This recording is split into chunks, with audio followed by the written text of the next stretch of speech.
Vamos con dispepsia, doctores. La dispepsia es un cuadro clínico, es un síntoma que se caracteriza por dolor en abdomen superior, dolor en epigastrio. A eso se conoce con el nombre de dispepsia, ¿correcto? Lo que hay que identificar en la dispepsia es si el problema es funcional o el problema es crónico. Lo más frecuente, doctores, es el problema funcional. A eso se conoce con dispepsia funcional o dispepsia no ulcerosa. Así se llama, funcional o dispepsia no ulcerosa. ¿Qué es lo más frecuente? Miren, 70%. Ya les dije, en gastroenterología, los problemas crónicos más frecuentes son funcionales. Diarrea crónica, funcional. Dolor abdominal crónico, funcional. ¿Se dan cuenta? Lo más frecuente es funcional. Pero es un diagnóstico de exclusión, porque lo primero que debemos descartar es dispepsia orgánica, es lo primero que debo descartar, que está presente hasta en un 30%. ¿Estamos? Muy bien. Entonces, la dispepsia funcional es un diagnóstico de exclusión, a diferencia de la dispepsia orgánica, que hay que descartarla, ¿no? Entonces, ¿cuáles son causas de dispepsia orgánica? A la cabeza, la causa más frecuente benigna es la úlcera péptica, ¿no? Por eso a la dispepsia orgánica también le llaman dispepsia ulcerosa y a la funcional no ulcerosa.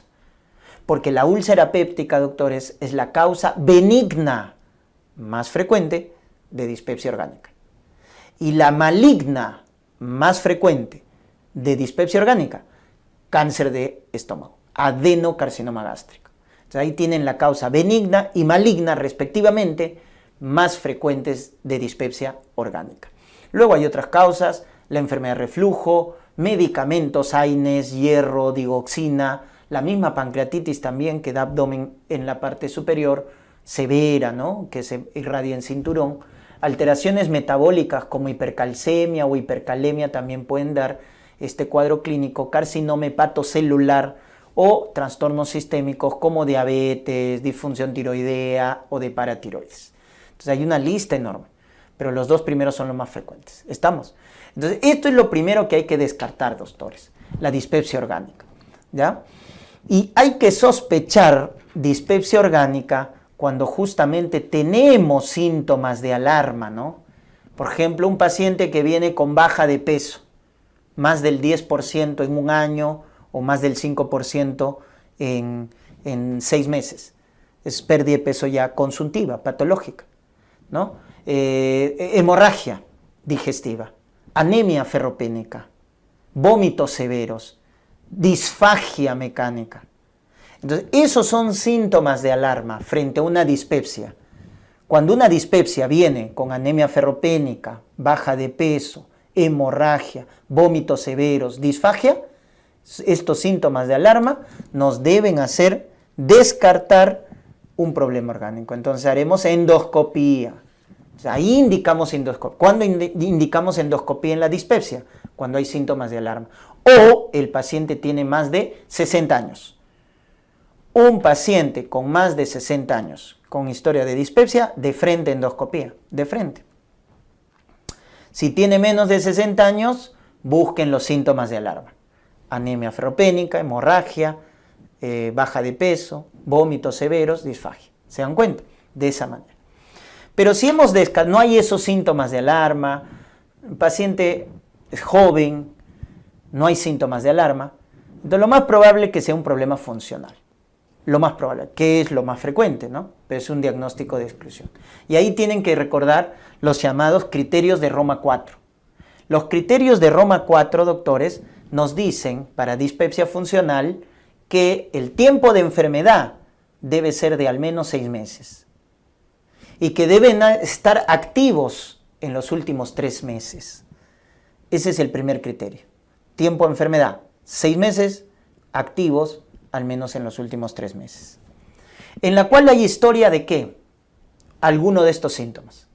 O plenitud postprandial, saciedad precoz o dolor tipo ardor en epigastrio. ¿Correcto? Esa es la dispepsia. Así se describe la dispepsia, doctores, ¿no? El dolor tipo ardor en epigastrio, saciedad precoz o plenitud postprandial. Eso viene a ser la dispepsia, doctores. Entonces tiene que tener uno de esos 4 datos. ¿Estamos? Pero para decir que es un problema funcional, no tiene que haber evidencia de organicidad. Eso es lo que aumenta el criterio de Roma 4. La endoscopía tiene que estar normal. Ausencia de infección por Helicobacter pylori. Ausencia de enfermedad orgánica o sistémica que justifique ese dolor. Entonces, con eso descarto el problema orgánico. ¿Se dan cuenta? Endoscopía negativa, Helicobacter pylori negativo y no hay enfermedad orgánica o sistémica que lo fundamente. Entonces, esos criterios son los famosos criterios de Roma 4 para el diagnóstico de dispepsia funcional. ¿Cuál es el tratamiento de la dispepsia funcional? Que te pueden preguntar. Antiácidos, primera línea. Inhibidores de bomba de protones, cuando estamos frente a una dispepsia funcional. Si no hay respuesta, segunda línea, antidepresivos tricíclicos, amitriptilina. Y si no hay respuesta, proquinéticos, como tercera línea. Antidopaminérgicos, metoclopramida. ¿Ya?